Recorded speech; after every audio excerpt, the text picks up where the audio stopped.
আল্লাহ রাব্বুল আলামিন বলেন জাহান্নামের আযাব বড় ভয়াবহ, বড় কঠিন। এত কঠিন করে জাহান্নামকে আমি আল্লাহ রাব্বুল আলামিন বানাইলাম, যেই জাহান্নামের আযাব সহ্য করার মতো সক্ষমতা পৃথিবীর কোনো মানবকে আমি আল্লাহ রাব্বুল আলামিন দেই নাই।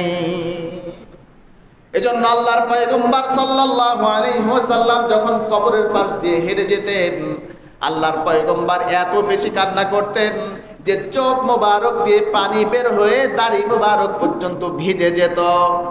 হযরত আলী রাদিয়াল্লাহু তাআলা আনহু জাহান্নামের কথা শুনলেও এত বেশি কান্না করতেন না, যত বেশি কান্না করতেন কবরের কথা শুনলে। কবরের পাশ দিয়ে হেঁটে গেলে বেশি কান্না করতেন। এই জন্য বেশি বেশি কবর জিয়ারত করা, তার কারণ কবর জিয়ারত করলে মৃত্যুর কথা স্মরণে হয়ে এসে যায়। মুসলমান ভাইরা রে আমার, যারা ঈমানদার, যারা মুত্তাকি, যারা আল্লাহ রাব্বুল আলামিনের গোলামি করেছে, দাসত্ব করেছে, আল্লাহ তাআলার নাফরমানি করে নাই, যারা দুনিয়ার মধ্যে আল্লাহ তাআলার ইবাদত বন্দেগী যথাযথভাবে করেছে, তাদের মৃত্যু হয় বড় আসানের সাথে, বড় সহজ সহলতের সাথে। হাদিস শরীফের মধ্যে এসেছে, ঈমানদার ব্যক্তির সামনে যখন মৃত্যুর ফেরেশতা এসে উপস্থিত হয়ে যায়, হাত্তা ইয়াতিয়া ইলাইহি মালাকুল মউত, ঈমানদারের সামনে যখন মৃত্যুর ফেরেশতা হযরত আজরাইল আলাইহিস সালাম এসে উপস্থিত হয়ে যায়, বড় সুন্দর আকৃতি নিয়ে তার সামনে উপস্থিত হয়ে যায়। এই জন্য দেখবেন ঈমানদারের সামনে যখন মৃত্যুর ফেরেশতা আসে, যখন তার মৃত্যুর সময় ঘনিয়ে যায়, হাসতে থাকে, বলে উপরে যেন কি দেখা যায়, উলামা একরাম দেখা যায়। কথা বলেন ঠিক কিনা? মুসলমান ভাইরা রে আমার, মৃত্যুর ফেরেশতা যখন ঈমানদারের কাছে এসে উপস্থিত হয়ে যায়, মৃত্যুর ফেরেশতা ঈমানদারকে ডেকে বলে, ইয়া আইয়ুহান নাফসুল হাবিদা, হে প্রশংসিত আত্মা, বের হয়ে আসো। উখরুজি ইলা রাব্বিন রাদাবা, আল্লাহ রাব্বুল আলামিন তোমার উপরে সন্তুষ্ট রয়েছেন। আল্লাহ তাআলা তোমার জিন্দেগীর সমস্ত গুনাহগুলোকে মাফ করে দিয়েছেন। মুসলমান ভাইরা রে আমার, ঈমানদারের দেহ থেকে তার আত্মাটা যখন বের করা হয়, আল্লাহর পয়গম্বর সাল্লাল্লাহু আলাইহি ওয়াসাল্লাম বলেন, ঈমানদার ব্যক্তির দেহ থেকে তার আত্মাটা এত আসানের সাথে বের করা হয়, একজন ছোট্ট শিশু মায়ের কোলে দুধ পান করতে করতে যেভাবে ঘুমিয়ে যায়, তার কোনো খবর থাকে না, এর চাইতেও বড় আসানের সাথে, বড় সহলতের সাথে ঈমানদারের দেহ থেকে তার আত্মাটা বের করা হয়। মুসলমান ভাইরা রে আমার, ঈমানদারের দেহ থেকে তার আত্মাটা যখন বের করা হয়, জান্নাতের অন্যান্য ফেরেশতা ডাক দিয়ে বলেন, ও আজরাইল, আমাদের জান্নাতের কাপড়ের মধ্যে ঈমানদারের আত্মাটা দিয়ে দাও। জান্নাতি ফেরেশতাদের আত্মা, জান্নাতি ব্যক্তি তার আত্মাটা যখন জান্নাতের ফেরেশতাদের কাপড়ের মধ্যে দিয়ে দেওয়া হয়, ওই কাপড়ের মধ্যে নিয়ে সুন্দর করে সুগন্ধি মেখে ফাসাদুনা বিহা ইলাস সামা, আত্মাটা নিয়ে আত্মা বহনকারী ফেরেশতারা আসমানের পথে রওনা হয়ে যায়।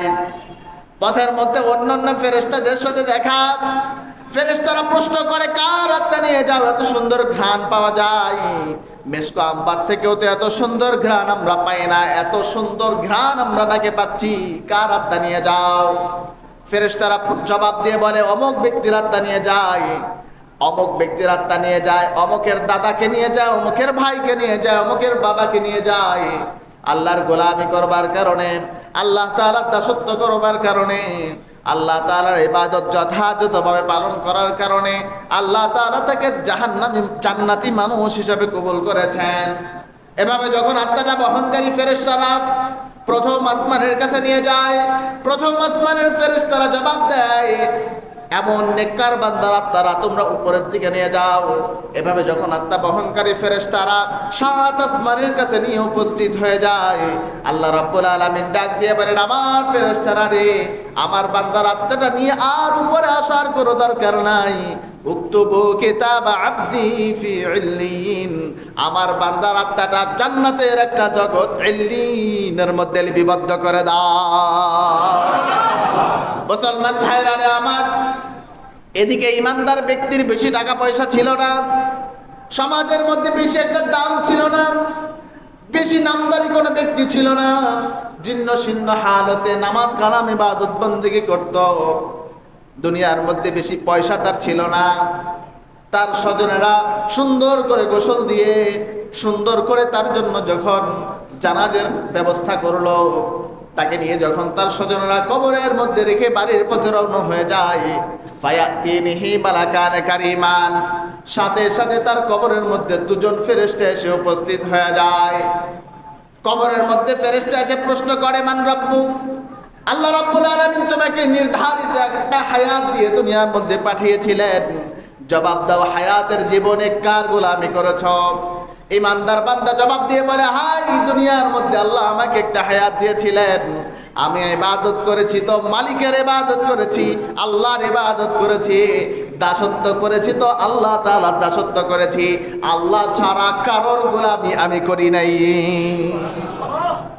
আমি আল্লাহ ছাড়া কারোর গোলামি করি নাই, আমার মস্তক আল্লাহ ছাড়া কারোর সামনে নত করি নাই, মাজারে গিয়ে আমি সিজদা দেই নাই, পীরের পায়ে আমি সিজদা দেই নাই, বট গাছে সুতা বাঁধি নাই, ইবাদত করেছি তো আল্লাহ তাআলার ইবাদত করেছি, গোলামি করেছি তো আল্লাহ তাআলার গোলামি করেছি, দাসত্ব করেছি তো আল্লাহ তাআলার দাসত্ব করেছি, আমি আল্লাহ ছাড়া কারোর মুখাপেক্ষী কখনো হই নাই।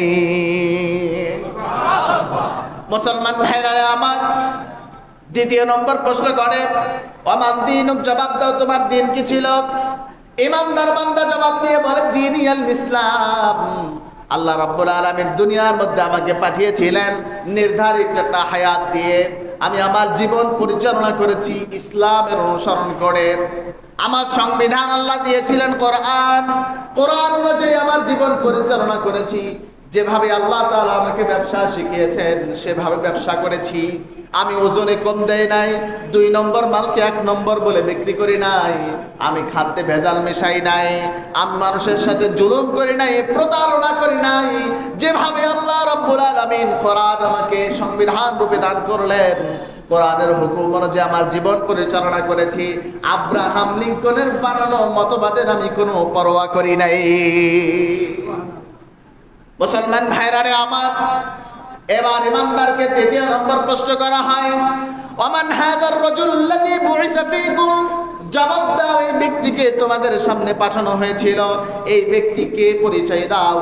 ইমানদার বান্দা জবাব দিয়ে বলে, হাদা নাবিয়ুনা মুহাম্মাদুর রাসূলুল্লাহ সাল্লাল্লাহু আলাইহি ওয়াসাল্লাম। আরে ইনি তো আমার সেই নবী, যেই নবী মুহাম্মাদুর রাসূলুল্লাহ সাল্লাল্লাহু আলাইহি ওয়াসাল্লামের ইজ্জত রক্ষা করবার জন্য ময়দানের মধ্যে জীবন দিতেও আমি পরোয়া করি নাই। আমি আল্লাহর হাবিব, আমাদের প্রিয় নবীকে এত বেশি ভালোবাসতাম যে নবীর ভালোবাসার সাথে করে আমি কবরের মধ্যে এসেছি। আল্লাহর হাবিবকে ভালোবেসে আমার দাড়িতে কখনো খুর লাগাই নাই। আমি আমার নবীর তরিকা অনুযায়ী মাথার চুল কাটতাম, আমি আমার নবীর তরিকা অনুযায়ী আমার শরীরের মধ্যে পোশাক পরতাম। আমি আমার হাবিবের তরিকার বাইরে আমি 1 বিন্দু পরিমাণ কদম ফেলতাম না। আল্লাহ রাব্বুল আলামিন সাথে সাথে জবাব দিয়ে বলেন, ও আমার ফেরেশতারা, আমার বান্দা যা যা কিছু বলল, আমি আমার বান্দার সমস্ত কথাগুলোকে সত্যায়ন করে নিলাম। আলবিসুহু মিনাল জান্নাহ, আমার বান্দার শরীরের মধ্যে জান্নাতের পোশাক পরিয়ে দাও। ওয়াফরিশুহু মিনাল জান্নাহ, আমার বান্দার কবরের মধ্যে জান্নাতের বিছানা বিছিয়ে দাও। ওয়াফতাহু লাহু বাবান ইলাল জান্নাহ, আল্লাহ তাআলা ডাক দিয়ে বলেন, আমার ফেরেশতারা রে, আমার বান্দার কবর থেকে জান্নাত পর্যন্ত একটা দরওয়াজা খুলে দাও, যাতে করে আমার বান্দা কবরের মধ্যে শুয়ে শুয়ে জান্নাতের নিয়ামতগুলো উপভোগ করতে পারে। মুসলমান ভাইরা রে আমার, আল্লাহ তাআলা ইমানদার বান্দাকে ডাক দিয়ে পারেন, বান্দারে, তুমি জান্নাতের মধ্যে, এই কবর তোমার জন্য জান্নাতে রূপান্তরিত করা হলো, তুমি এই কবরের মধ্যে ঘুমিয়ে থাকো, অর্থাৎ এই জান্নাতের মধ্যে তুমি ঘুমিয়ে থাকো। আমি আল্লাহ রাব্বুল আলামিন কিয়ামতের ময়দানে তোমাকে জাগ্রত করে তোমাকে জান্নাত দান করে দিব। মুসলমান ভাইরা রে আমার, আল্লাহ রাব্বুল আলামিন বলেন, বান্দারে, জানোনি তোমার জন্য কেমন জান্নাত বানাইলাম? এত সুন্দর করে তোমার জন্য জান্নাতকে মুজায়্যান করলাম, যেই জান্নাত পৃথিবীর কোনো মানুষ তাদের চোখে দেখে নাই। এত সুন্দর করে জান্নাতকে আমি আল্লাহ সাজাইলাম, এত সুন্দর করে জান্নাতকে বানাইলাম, পৃথিবীর কোনো মানুষ এই জান্নাতের সৌন্দর্য কত বেশি হবে তাদের কানেও শুনে নাই। ওয়ালা খাতারা আলা কলবি বাশার। এত সুন্দর করে তোমাদের জন্য জান্নাতকে আমি আল্লাহ রাব্বুল আলামিন মুজায়্যিন করলাম, যেই জান্নাতের সৌন্দর্য সম্পর্কে পৃথিবীর কোনো মানুষ তাদের দিলেও কোনোদিন কল্পনা করে নাই। বান্দারে, তুমি যে জান্নাতের মধ্যে যাবে একদিন দুই দিনের জন্য নয়, একবার যদি জান্নাতে প্রবিষ্ট হও দ্বিতীয়বার আর কখনোই তোমাকে বের হতে হবে না। আল্লাহ তাআলা আমাদের সবাইকে জাহান্নাম থেকে হেফাজত করুক, আমাদের কিসমতে সকলের জন্য জান্নাত বরাদ্দ করে দিক বলে আমিন। মুহতারাম হাজিরিন, সময় অনেক কম। গত সপ্তাহেও বলেছিলাম, আজকেও সংক্ষিপ্তভাবে বলে দিচ্ছি, যেহেতু অনেক ভাইয়েরা, অনেক আমার প্রিয় মুসল্লি ভাইয়েরা ছিলেন না।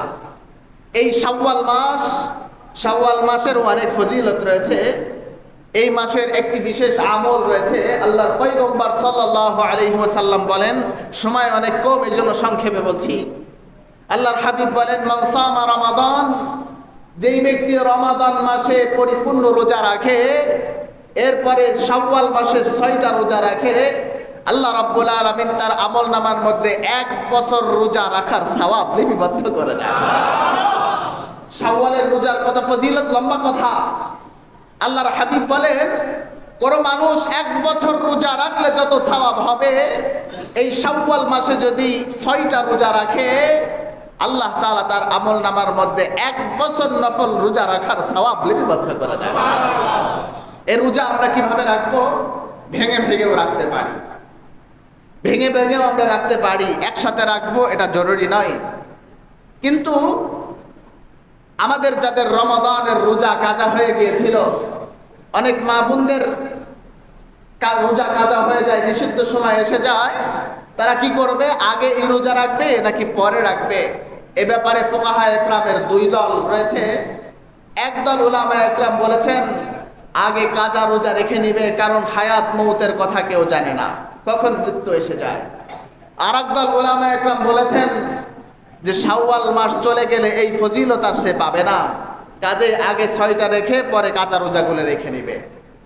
আর আমরা যারা স্বাভাবিক অবস্থায় রোজা ছেড়ে দিয়েছি ইচ্ছাকৃতভাবে অলসতা করে, প্রত্যেকটা রোজার পরিবর্তে আমাদেরকে 60টা করে রোজা রাখতে হবে। এক একটা রোজার পরিবর্তে 60টা রোজা রাখতে হবে লাগাতার, মাঝখানে একটা ছুটে গেলে আবার প্রথম থেকে শুরু করতে হবে। আর যাদের অসুস্থতার কারণে মুসাফির অবস্থায় ছুটে গিয়েছিল, এক একটা রোজার পরিবর্তে এক একটা করে রোজা রাখতে হবে। আল্লাহ তাআলা আমাদের সবাইকে সঠিক বিষয়গুলো বোঝা এবং আমল করার তৌফিক দান করুক বলে আমিন। যারা সুন্নত পড়েন নাই, সুন্নত পড়ে নিন। সুবহানাল্লাহ ওয়া বিহামদিহি।